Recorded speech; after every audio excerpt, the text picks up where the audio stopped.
What is going on, everybody? Welcome back to the Dirty Bird Fly Through. And back here with another preview. Falcons, Seahawks, week 14, back home in the Benz. And listen, I think at this point, these previews, they speak for themselves with the state that the Falcons are in. But one thing about it is, unlike the Falcons, we're going to stay consistent over here. We're going to continue to talk about each and every game, even if there's really not too much to really talk about. We're still going to find some things to talk about, in these games. So, without further ado, let's get started and taking a look at the injury report. Both teams dealing with some injuries heading into this game for Seattle.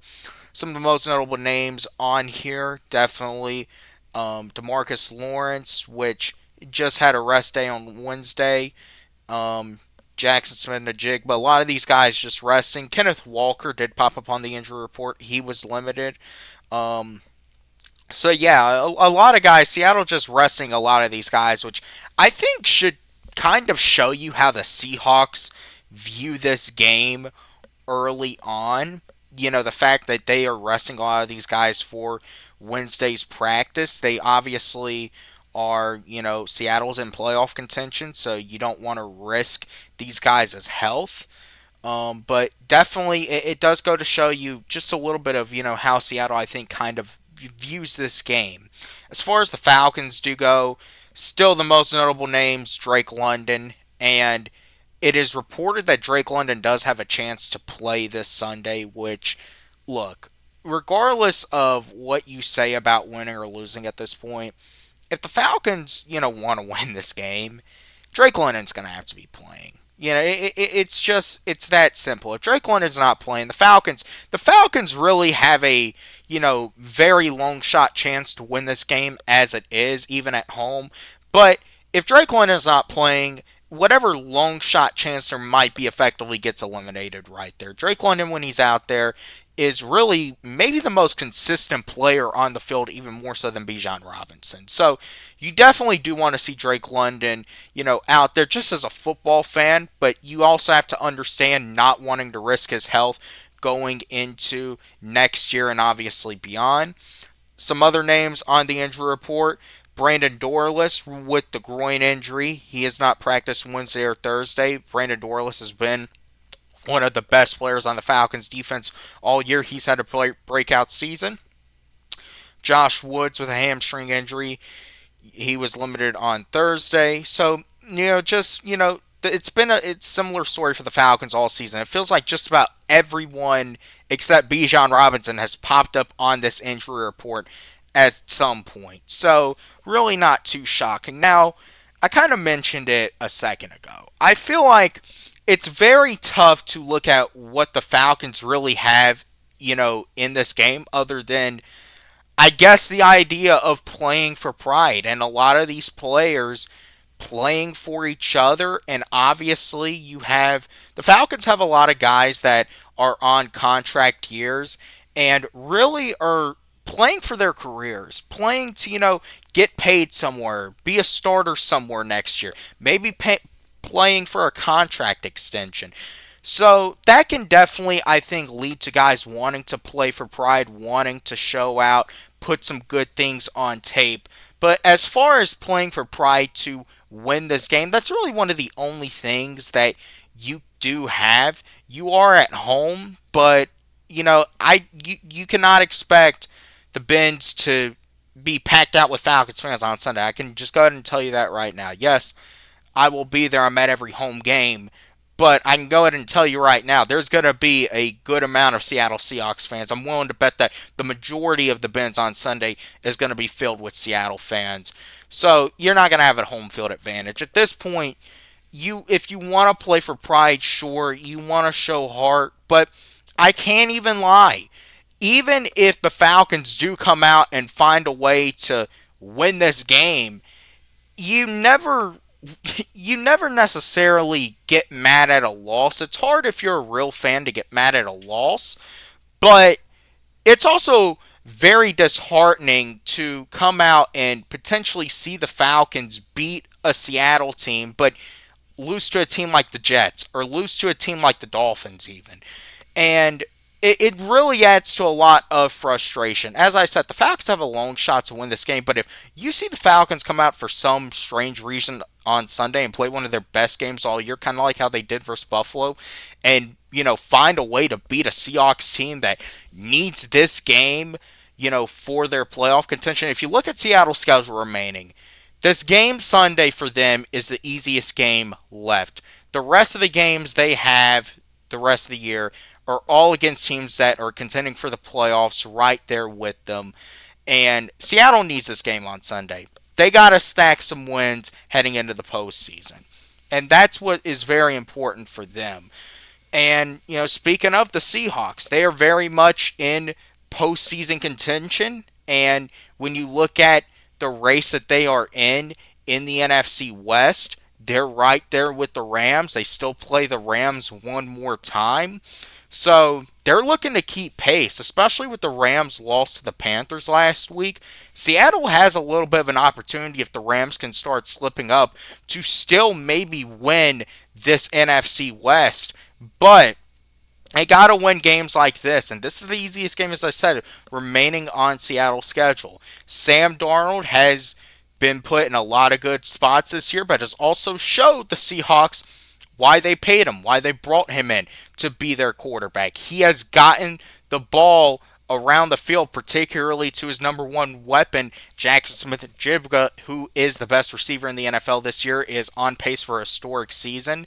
And speaking of my next point, the big matchup to watch this Sunday is going to be JSN versus AJ Terrell, which I want to give a shout out to AJ Terrell real quick. Congratulations on being named the Walter Payton Man of the Year nominee for the Atlanta Falcons.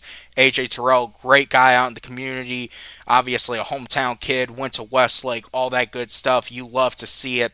But this is definitely going to be a matchup to watch on Sunday. How is AJ Terrell going to be able to go up against maybe his biggest challenge all year? I mean, and AJ Terrell has had a very solid year overall, especially on tape, but JSN is arguably going to be the best receiver that he has faced. That has been a connection for Seattle that has been as consistent as it can possibly get.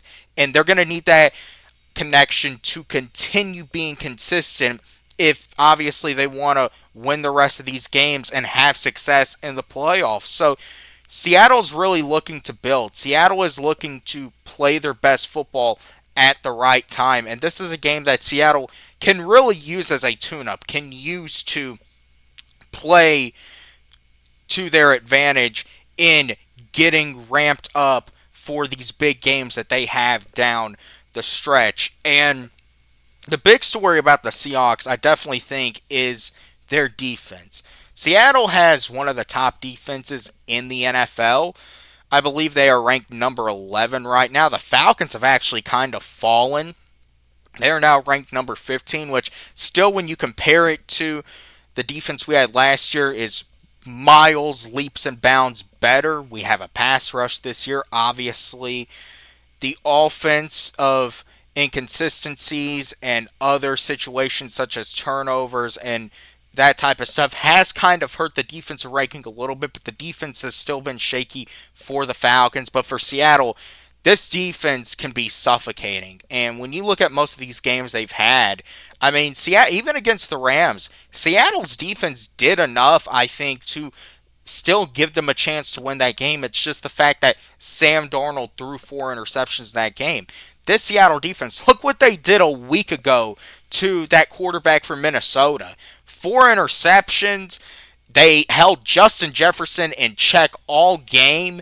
I mean, that just goes to show you how dangerous this Seattle defense can be. And obviously, Kirk Cousins, a lot more playing experience than that young buck. But at the end of the day, this Seattle defense, it is good. They can pressure you. They can rattle you. We saw what Seattle's defense did last year in here. Mike Macdonald has put together a very good unit. Falcons had a chance to hire Mike Macdonald when they obviously hired our current head coach. And you can debate about that all you want. That's another story you could look at heading into this game. Mike Macdonald is from the metro Atlanta area. I believe he went to school in Roswell.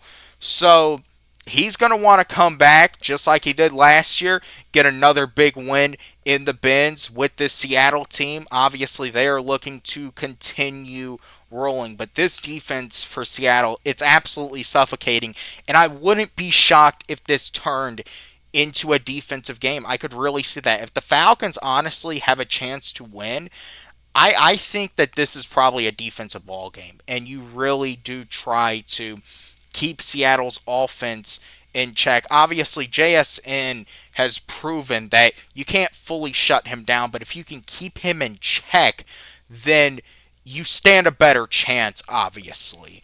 Now, taking a look at the players to watch for both teams, and for the Falcons, I'm going to go with Kyle Pitts. I feel like if Atlanta does want to be in a good spot in this game at the end of the day, this is a game that I said you are really going to have to take what the defense gives you. Seattle's defense at the end of the day, they're going to bring a lot of pressure, and that's going to force a lot of quick throws from Kirk Cousins. Kirk Cousins, before the Achilles injury he had a couple years ago in particular, had one of the best quick releases in the entire league. And you're seeing that Kirk Cousins does look to be back to mostly full health, even though he is a couple years older. And we saw the game Kyle Pitts had last week. So you can, I think, expect Kyle Pitts to get some targets in this game. You could definitely expect Kirk Cousins to give him those opportunities, similarly to how he did last week versus the Jets, especially if Drake London is once again out. Even if Drake London is in, I feel like this could be a big game for someone like Kyle Pitts, another guy who is playing for another contract, whether it's here or, most likely it's somewhere else next year. He's going to really look to show out. And this is absolutely a game that he's going to have an opportunity to, because you need that security valve, and that is always your tight end. And for Seattle, I think it's Rashid Shaheed. One thing that the Falcons defense has struggled with this year, it seems like, is big plays. And Rashid Shaheed is that big play guy for Seattle. I talked about JSN, and obviously JSN is a superstar. But Rashid Shaheed, and we know this because Rashid Shaheed burned us a couple times when he was with the Saints. He can take the top off of a defense. He can outrun essentially anybody on the football field, including anyone on this Falcons defense. So he is absolutely the guy I think that you have to look out for outside of JSN, in Seattle's receiving core on Sunday, because he could absolutely kill you. Now, going to the chalkboard, taking a look at the keys to victory. First and foremost, you got to rattle Sam Darnold. You have seen, what happens when you're able to get pressure to Sam Darnold, when you're able to put him in uncomfortable situations. The Falcons defense, they have found their pass rush this year. You're going to need your pass rush in this game if you want to rattle Sam Darnold. And that is, I think, when you have the best chance, because you can force him to do a mistake or two. You could force him to throw a couple interceptions. That is where Atlanta is going to be put in the best in the best spot in this football game. Secondly, I talked about it. You got to take what the defense just gives you. At the end of the day, if that's Bijan on a flat route, which we know the Falcons are pretty good doing, or that's, Kyle Pitts out in the flat, that's just a simple screen pass, a bubble pass, whatever. You have to take what the defense is going to give you for Seattle. It's going to have to be a lot of quick releases, throw some slants in there, things like that. And the third key to victory. Last week, it can be argued that the special teams cost the Falcons the game against the Jets. You cannot have mistakes on special teams like you had last week. You cannot be trying to field a punt inside the 5-yard line. That's stupid as it is, but then you muff it and you give the Jets basically an automatic touchdown. Then you let up a big 85-yard return. That's been what's been killing the Falcons in some of these games this year. And if you give that type of stuff up on Sunday, this could get very ugly, because the Jets are one of the worst teams in the NFL. You're facing one of the best teams in the NFL. So, at the end of the day, if you pull those mistakes, this is a game that will be over by halftime. With that being said, what do I think is going to happen? As I think this is a game that, first and foremost, when you look at it, this should be a ramp up game for Seattle. This should be a game that Seattle is able to come in here, is able to continue building momentum, get things clicking. But I got a weird feeling that the Falcons are going to actually come out and try to play competitive in this game. I got a weird feeling that we are going to see it's going to kind of be frustrating, a Falcons team that looks like they can maybe contend to win this game for a long time. But in the end, I do think Seattle comes out on top. I got the score 30-24. I do think that in the end, it's going to kind of be the story with a lot of our losses. I think in the end, you're going to leave the defense out there too long. The offense is going to be inconsistent, and Seattle's going to score in the end, and they're going to find a way to win. That is just what the story has been essentially all season with the Falcons. We struggle in these one-score games. I believe we're now, 1-6 in one-score games, which, listen, at the end of the day, the NFL is a one-score league. And if you're struggling to win those one-score games, you're in trouble. That's just the bottom line. So, unfortunately for Falcons fans, fortunately, however you look at it, I do think this ends ultimately in another loss for Atlanta. But with that being said, appreciate everyone for watching. Remember to like, subscribe, comment, share out. I will see you all in the next video.